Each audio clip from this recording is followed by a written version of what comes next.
ഇനി വഖഫ് ഭേദഗതി നിയമം നടപ്പാക്കുന്നത് സ്റ്റേ ചെയ്യരുത് എന്നാവശ്യപ്പെട്ട് കേന്ദ്ര സർക്കാരിന്റെ സത്യവാങ്മൂലം മുസ്ലിങ്ങളുടെ മതപരമായ അവകാശം ലംഘിക്കുന്നതല്ല നിയമമെന്ന് സുപ്രീം കോടതിയിൽ നൽകിയ സത്യവാങ്മൂലത്തിൽ കേന്ദ്രം വ്യക്തമാക്കുന്നുണ്ട്. വസന്ത് ഇനി വാർത്തയുടെ വിശദാംശങ്ങൾ നൽകും. വസന്ത്, നേരത്തെ കേന്ദ്രം അറിയിച്ചിരുന്ന വ്യക്തമാക്കിയ കാര്യമാണ്. എന്താണ് സത്യവാങ്മൂലത്തിൽ സൂചിപ്പിക്കുന്നത് പൂർണ്ണമായി?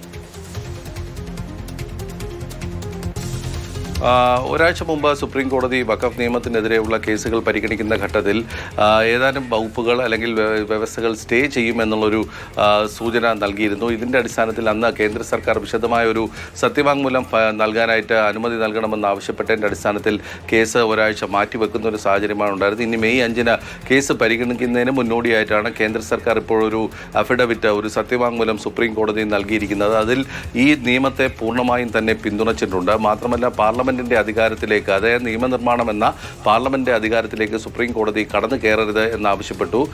ഇതിൽ പ്രത്യേകിച്ചും സുപ്രീം കോടതി ഒരു സ്റ്റേ ചെയ്യുമെന്ന് സൂചന നൽകിയ വഖഫ് ബൈ യൂസർ എന്ന് പറയുന്ന ആ വ്യവസ്ഥ എടുത്തു കളഞ്ഞതുമായി ബന്ധപ്പെട്ട കാര്യത്തിൽ കോടതിയിൽ കേന്ദ്ര സർക്കാർ പറഞ്ഞിരിക്കുന്നത്, ഉപയോഗത്തിലൂടെയുള്ള വഖഫ് എടുത്തു കളയുന്നത് കൊണ്ട് മുസ്ലിങ്ങൾക്ക് മതപരമായ ഒരു അവകാശവും ലംഘിക്കപ്പെടുന്നില്ല എന്നുള്ള ഒരു നിലപാടാണ് കേന്ദ്ര സർക്കാർ സ്വീകരിച്ചത്.